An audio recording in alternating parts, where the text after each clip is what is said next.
Hey y'all, iRick's Guy here, and this is an autofocus test with the a7 III. I'm using a 25mm lens. I'm using an f2 aperture, and I'm going to show you within the app. I'm going to step over and show you the app view.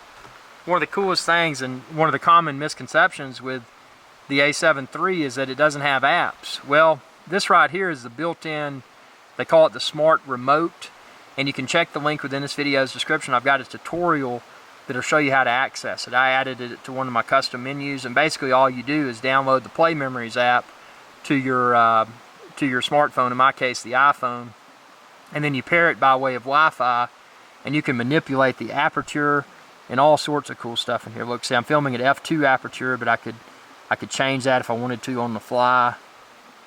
And see, now you can see the background is not defocused because I went up to f22. Now I'm going to go back to f2 because I like the shallow depth of field. So the purpose of this particular video is to demonstrate the camera's autofocus capabilities using a somewhat wide, again this is, 25mm lens, using a somewhat wide lens but a shallow depth of field.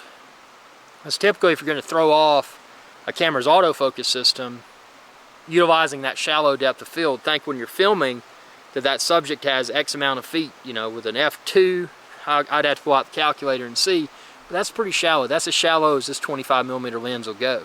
But if I was filming like we just demonstrated, went up to f20 or f22, you saw that everything was pretty much well focused. But this is the best way to test the autofocus, is having that shallow depth of field.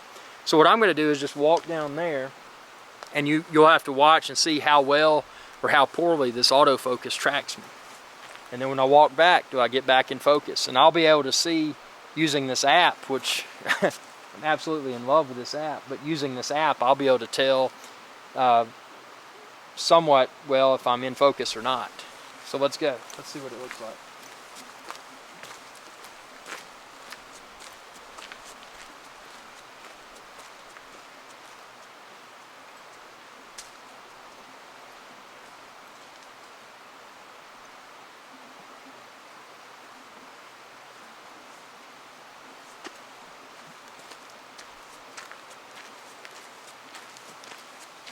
So far so good, at least on my little bitty screen here. Now let's see if I get really close to the camera. Let's see. Look at that.